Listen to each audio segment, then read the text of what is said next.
Sud Radio Conseil de famille. La chronique patrimoine avec Finvestment Manager. Finvestment Manager gère vos actifs financiers au plus près de vos objectifs. Pour gérer au mieux votre patrimoine avec Sud Radio, chaque jour ici, les bons conseils de Stéphane Moller, directeur et fondateur de Via Wealth Management. Bonjour Stéphane. Bonjour Olivier. On va parler investissement aujourd'hui Stéphane, et plus précisément de l'investissement dans l'or. Pourquoi investir dans l'or ? Olivier, dans nos chroniques précédentes, nous avons évoqué les raisons d'investir dans les produits financiers et dans les produits immobiliers locatifs.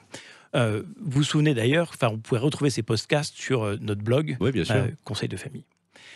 Aujourd'hui, nous allons évoquer les raisons que l'on peut trouver à investir dans l'or. L'or est un actif à part entière à plusieurs titres. À la différence des produits financiers et des produits immobiliers, l'or n'est pas productif de revenus.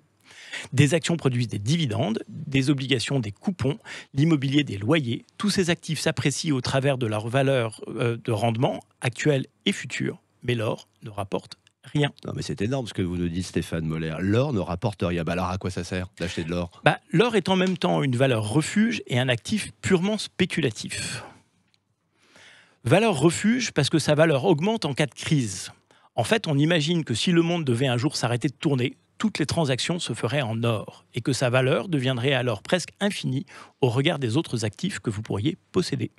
Un actif purement spéculatif puisque l'on parie sur une succession de crises majeures qui feront prendre de la valeur. Alors, plus ça va mal, plus l'or prend de valeur. Donc si j'anticipe, pour peu que je sois un peu pessimiste, je fais le pari que le monde va aller mal, là j'ai le droit raison plus exactement d'acheter de l'or. Oui, peut-être un peu, mais pas trop. Car en attendant une éventuelle crise, comme on l'a dit, cet actif ne rapporte rien. Et comme toujours, c'est une question d'équilibre. Combien faut-il en acheter ? On a coutume de dire que détenir 5% de son patrimoine en or est un bon équilibre. Et dans ce cas, sous quelle forme faut-il que je le détienne ? Là aussi, si on considère devoir détenir de l'or à cause d'une crise systémique, il faut mettre de côté l'or papier et acheter de l'or physique. Et la forme idéale est probablement d'acheter des pièces d'or plutôt que des lingots. Et évidemment, il faut penser à bien le protéger. Parce que pour acheter de l'or, il faut évidemment, là aussi, ne pas se départir de son bon sens. Et avoir un bon coffre-fort, voilà. En quelque sorte. Merci Stéphane Moller. Conseil de famille revient demain. Retrouvez en podcast sudradio.fr. Vos bonnes questions, conseils au pluriel-2-famille.com. À demain. C'était Sud Radio Conseil de famille.